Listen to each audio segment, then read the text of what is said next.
Hello everyone, स्वागत है आप सभी का आज के सेशन में। आज हम डिस्कस करने वाले हैं असेसमेंट के बारे में। असेसमेंट में हम लोग यहाँ पे असेसमेंट के मीनिंग को देखेंगे, असेसमेंट होता क्या है और असेसमेंट के 4 इंपॉर्टेंट टाइप होते हैं जहां से सीटेट में या किसी भी आप एग्जाम को देखोगे टीचिंग रिलेटेड, वहां पे क्वेश्चन आपका बनता है। तो आज हम इन्हीं टाइप्स ऑफ असेसमेंट को कवर करेंगे। मुझे आशा है कि आपको इस सेशन से बहुत कुछ आपको समझ में आएगा, आपको एक कंसेप्ट की क्लैरिटी होगी एंड मजा भी आएगा। तो चलिए शुरू करते हैं सेशन को।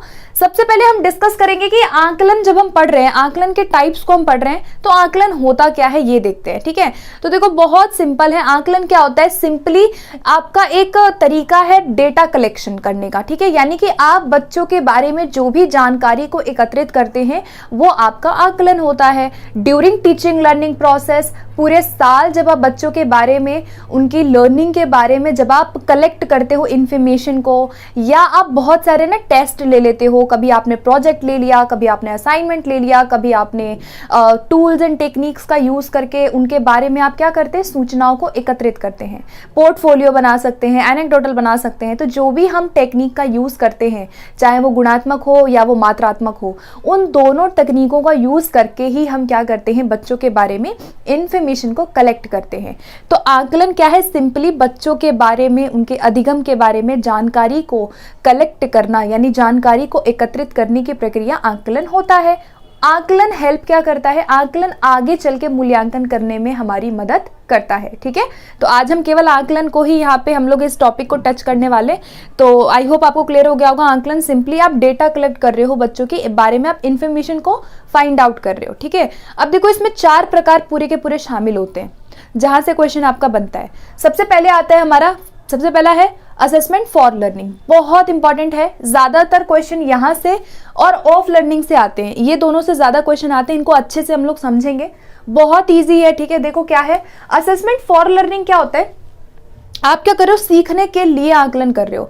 एक क्वेश्चन आपने सीटेट में जरूर देखा होगा जहां पर काफी कंफ्यूजन उसमें काफी लोगों को होती है कि एक बावर्ची जो है वो खाना पकाते समय खाने को चखता है, तो वो कौन सा आकलन है? क्या वो असेसमेंट ऑफ लर्निंग है, या वो असेसमेंट फॉर लर्निंग है, या वो एज लर्निंग है?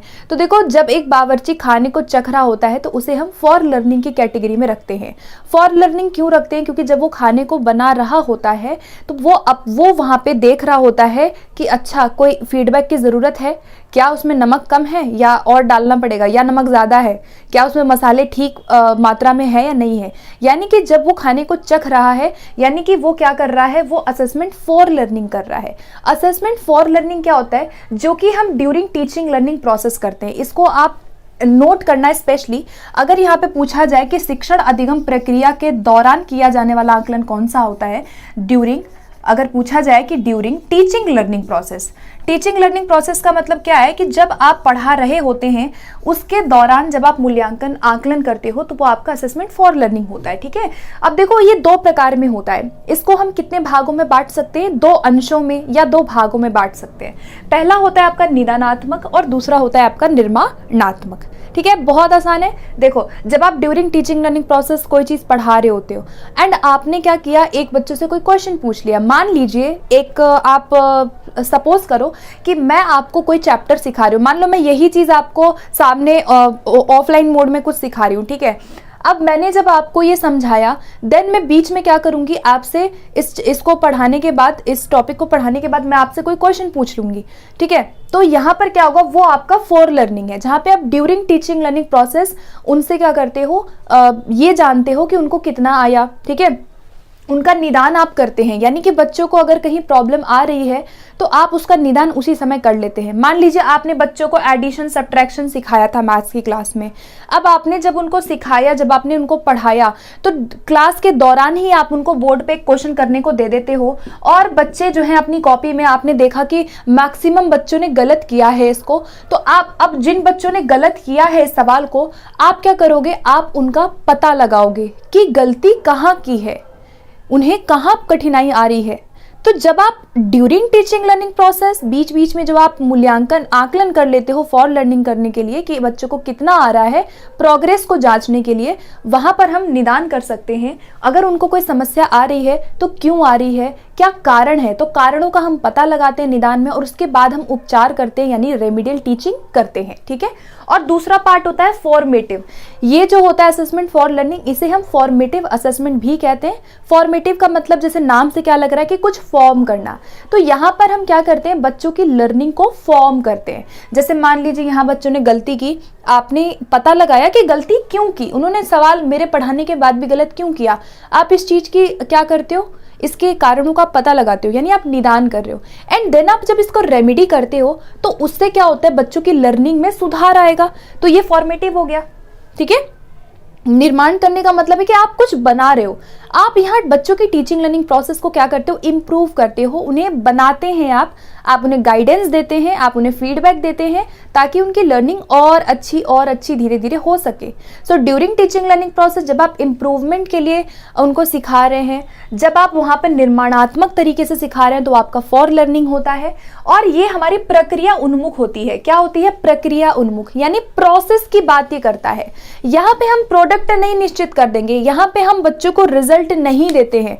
हमारा पर्पस यहाँ पे पूछने का, प्रश्नों को पूछने का, या जो भी हम यहाँ पे चीजें करवाते हैं, जो भी हम उनसे प्रश्न पूछ रहे हैं, असाइनमेंट बनवा रहे हैं, प्रोजेक्ट बनवा रहे हैं, हमारा पर्पस होता है कि हम उनके बारे में जानकारी को इकट्ठा करें और हम क्या करें, हम प्रक्रिया पे ध्यान देते हैं कि बच्चे कैसे सीख रहे हैं, एक बच्चा कैसे लर्न कर रहा है, कहाँ उसकी गलती आ रही है, कहाँ कमी आ रही है, वो प्रक्रिया की बात करता है। तो हम प्रोडक्ट पे ध्यान ना देके यहाँ पे प्रक्रिया पे ध्यान देते हैं, ठीक है। फाइनल हम कुछ भी यहाँ नहीं बताते कि भाई इतनी रैंक आ गई, फर्स्ट आ गया, सेकंड आ गया, ये चीज हम नहीं करते। यानी कि ये क्या है, एक प्रोसेस ओरिएंटेड प्रक्रिया होती है, मतलब प्रोसेस ओरिएंटेड होता है हमारा असेसमेंट फॉर लर्निंग। उसके बाद ये करता है इंप्रूव किसको, टीचिंग लर्निंग प्रोसेस को, ठीक है। जो हमारा असेसमेंट फॉर लर्निंग है वो टीचिंग लर्निंग प्रोसेस को क्या करने का काम करता है, इंप्रूव करने का काम करता है। यहाँ पे आप बच्चों को गाइडेंस प्रोवाइड करते हो प्रॉपर कि उनको कहाँ कमी है, कहाँ गलती है, कैसे आप उनको सुधार करेंगे उनकी गलतियों में। तो आप देखोगे कि पूरे साल हम लोग यही कर रहे होते हैं। आपने एक चीज़ मैथ्स में पढ़ाई तो आप उनको एक टेस्ट दे दोगे छोटा सा, आपने वो फॉर्मेटिव कर लिया, ठीक है। आप वहाँ पे आपने प्रोजेक्ट दे दिया, वहाँ पे आपने फॉर्मेटिव कर लिया, ये जानने के लिए कि उनको कितना आया, कितना आ रहा है, मतलब, ठीक है। तो ड्यूरिंग टीचिंग लर्निंग प्रोसेस जब आप क्या करते हो, असेसमेंट करते हो, वो आपका फॉर लर्निंग है। और हम यहाँ पे मार्गदर्शन देते हैं, बच्चों को गाइडेंस देते हैं ताकि वो आगे अच्छा कर सके। यहाँ पे हम वेरियस टूल्स एंड टेक्निक्स का यूज करते हैं। ये याद रखना कि टूल्स एंड टेक्निक्स कौन कौन सी हो सकती है जिनको हम असेसमेंट फॉर लर्निंग में यूज करते हैं, बहुत सारी होती है। आप क्वेश्चन आंसर पूछ सकते हो यहाँ, जैसे मान लो आप पढ़ाते पढ़ाते आपने बीच में बच्चों से क्वेश्चन पूछ लिया, ठीक है। आपने साइंस का कोई कंसेप्ट पढ़ाया, अब आपने मान लो एक रूल पढ़ाया कोई तो आप उससे क्वेश्चन पूछने लग गए, वो आपका फॉर लर्निंग है। आप ये देखना चाहते हो कि उनको कितना आया कितना नहीं आया, ठीक है। उसके बाद आप यहाँ पे प्रोजेक्ट दे सकते हो, ठीक है। प्रोजेक्ट होता है, ऑब्जर्वेशन आप कर सकते हैं। यहाँ पे हम क्या करते हैं, पूरे साल बच्चों को ऑब्जर्व करते रहते हैं। हम यहाँ पे एनेक्डोटल रिकॉर्ड, ठीक है, एनेक्डोटल रिकॉर्ड हम यहाँ पे बना सकते हैं, जहाँ पे आप क्या करते हो, ये रिटन डिस्क्रिप्शन होता है बच्चे के बिहेवियर का। यानी आपकी क्लास में एक बच्चा है तो आप उसके बारे में एक रिटन डिस्क्रिप्शन यहाँ लिख दोगे, वो आपका एनेक्डोटल होता है, ठीक है। उसके बाद पोर्टफोलियो हम यहाँ पे यूज कर सकते हैं, ठीक है। पोर्टफोलियो क्या होता है कि जहां पर आप बच्चे के पूरे साल का जो अच्छे अच्छे जो काम होते हैं, जो उसके वर्क हैं, उनको आप एक साथ अपने पास जो है रखते हो, उसे हम पोर्टफोलियो कहते हैं। इसके अलावा हम यहाँ पे चेकलिस्ट यूज कर सकते हैं, ठीक है। चेकलिस्ट है जहाँ पे आप यस और नो में बच्चों को मूल्यांकन करते हो, उनका आंकलन करते हो। इसके अलावा हम यहाँ पे बच्चों को रेट करते हैं तो रेटिंग स्केल का हम यूज कर सकते हैं, ठीक है। रेटिंग स्केल का यूज करते हैं कि 1 2 3 4 5 9 स्केल में, ठीक है। आप बच्चों को रेट कर देते हो उनकी परफॉर्मेंस को कि वो कैसा कर रहा है बिहेव।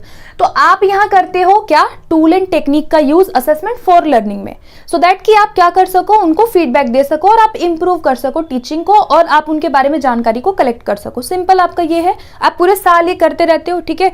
आपने प्रोजेक्ट दे दिया, असाइनमेंट दे दिया, पोर्टफोलियो, एनेक्डोटल, ये सब क्या है, हमारे टूल्स एंड टेक्निक्स में आते हैं जो हम फॉर लर्निंग में यूज करते हैं, ठीक है।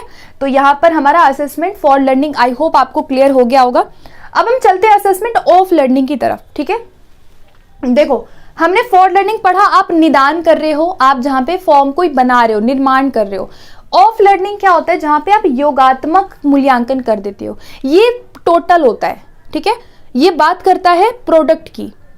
आपने पूरे साल जो टीचिंग लर्निंग में पढ़ाते गए पूरे साल आपने चैप्टर पढ़ाया, यूनिट पढ़ाई, बहुत सारे आपने सेशंस लिए, वो आपका 4 है, ठीक है, पूरे साल आप कर रहे हैं। लेकिन एट द एंड अगर मैं बात करूं प्रोडक्ट ओवरऑल, तो वो आपका ऑफ लर्निंग हो गया। इसको हम एक तरीके से और से समझ सकते हैं, ठीक है। मान लीजिए आपने मैथ्स में कोई चैप्टर आपने स्टार्ट कराया था, मान लीजिए आपने मेजरमेंट चैप्टर को शुरू कराया, आपने उस चैप्टर के दौरान बीच बीच में जो भी आपने उनको एक्टिविटी दी, जो भी आपने उनको प्रोजेक्ट दे दिया, क्वेश्चन आंसर पूछ लिया, वो आपका फॉर लर्निंग है। लेकिन जब आपका मेजरमेंट चैप्टर कंप्लीट हो जाएगा और finally after completing your chapter आप उनको कोई टेस्ट दे दोगे, फाइनली वो आपका ऑफ लर्निंग का पार्ट हो जाएगा। जैसे वो बावर्ची खाने को चख रहा था बनाते समय, वो फॉर था, लेकिन जब वही खाना मेहमान चखेंगे तो वो ऑफ लर्निंग हो गया, क्योंकि वहां पे वो इंप्रूव नहीं कर सकता, वहां पे उसका प्रोडक्ट है वो, ठीक है, वो प्रक्रिया नहीं है, वो उसका उत्पाद है कि उसका जो खाना बना है वो मेहमान चख के बोलेंगे कि अच्छा बहुत बढ़िया बनाया है या नमक ज्यादा हो गया, ऐसे। तो यानी कि अब आप समझ रहे होंगे कि आप ऑफ लर्निंग में क्या करते हो, योगात्मक तरीके का मूल्यांकन करते हो, ठीक है। हम इसको चैप्टर के एंड में कर सकते हैं, पहली बात, हम यूनिट के एंड में इसको कर सकते हैं, दूसरी बात, और इसे हम पूरे के पूरे साल, एक साल के बाद, यानी कि जो फाइनल एग्जाम होते हैं, जो हमारे फाइनल एग्जामिनेशन होते हैं, उसमें भी हम यहाँ पे मूल्यांकन के रूप में कर सकते हैं। तो ये आपका ऑफ लर्निंग है, योगात्मक है। हम यहाँ पे उपलब्धि परीक्षाएं लेते हैं, जैसे आपके स्टैंडर्डाइज टेस्ट होते हैं, फाइनली जो सीबीएसई कंडक्ट कर रहा है पेपर, या टीचर मेड टेस्ट होते हैं। 2 प्रकार के आपके उपलब्धि परीक्षण होते हैं, एक आपके स्टैंडर्डाइज्ड और एक टीचर मेड होता है। तो उपलब्धि को जांचने के लिए उपलब्धि परीक्षण हम यहाँ पे लेते हैं।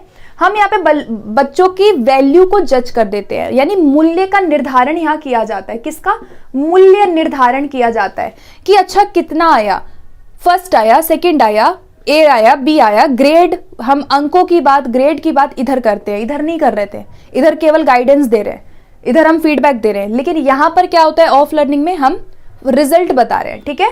हम यहाँ पे क्या करते हैं, at the end of unit, chapter या कोई सेमेस्टर कंप्लीट हुआ, उसके बाद आप कोई परीक्षा ले लेते हो, आप कोई टेस्ट ले लेते हो, वो आपका क्या है, समेटिव है। आपने ओवरऑल आपने चैप्टर कंप्लीट पढ़ा दिया, अब आप एक टेस्ट ले लोगे, वो आपका समेटिव है। आपने एक यूनिट पढ़ा दिया, आप एक टेस्ट ले लोगे, वो आपका समेटिव है। आप पूरे साल के बाद essay 1 essay 2 हम लेते हैं यहाँ पे, ठीक है, essay 1 है, essay 2 है, जहां पर आप जो है क्या करते हो, उनका फाइनल एग्जाम लेते हो, जहां बच्चे एग्जामिनेशन में बैठता है, वो आपका ऑफ है, ठीक है।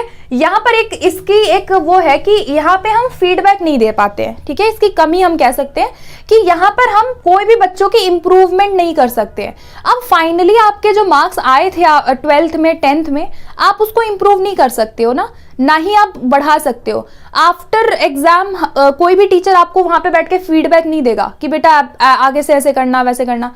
हमें इंप्रूवमेंट नहीं मिलती है यहाँ, मतलब आप इंप्रूव नहीं कर सकते लर्निंग को। अगर आपने कोई क्वेश्चन वहां पे गलत कर दिया है तो ऐसा नहीं है कि आप अपनी लर्निंग को इंप्रूव करोगे। तो यहाँ पे नो इंप्रूवमेंट होता है, यहाँ पे फीडबैक नहीं दिया जाता है, फाइनल जो आ गया वो आ गया। अब मान लो एक रिजल्ट मैंने बनाया, बच्चों के जो ग्रेड आया, जो बच्चों के मार्क्स आए हैं, जो ग्रेड आए हैं, जो उनका रैंक आया है, वो चेंज नहीं कर सकती मैं।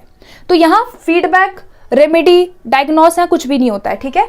तो ये है आपका, जहां पे आप रिजल्ट और रैंक बताने में करते हो, अचीवमेंट को बताने में। ये बात करता है प्रोडक्ट की, क्योंकि आप प्रोडक्ट ओरिएंटेड यहाँ पे हम चीजों को फॉलो करते हैं। हम यहाँ पे प्रोडक्ट को बताते हैं कि कितना सीखा, कितनी लर्निंग हुई है ओवरऑल, ठीक है।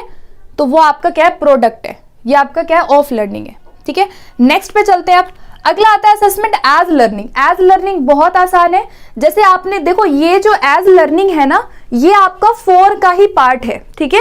एज लर्निंग आपका असेसमेंट 4 लर्निंग का पार्ट ही है, कोई अलग नहीं है, अलग से कुछ नहीं आया है, ठीक है।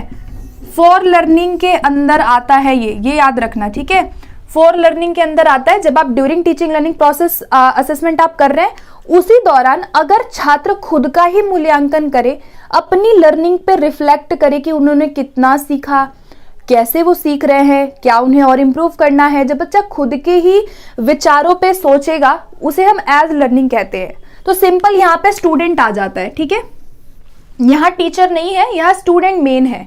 यहाँ पर बच्चों की सोच को आगे बढ़ाना इसका पर्पस होता है कि जो उनकी थिंकिंग है, जो वो सोचते हैं अपनी लर्निंग के बारे में, उसको क्या करना, आगे बढ़ाना। और ये एक प्रकार से क्या होता है, रिफ्लेक्टिव काइंड ऑफ क्या होता है, असेसमेंट होता है।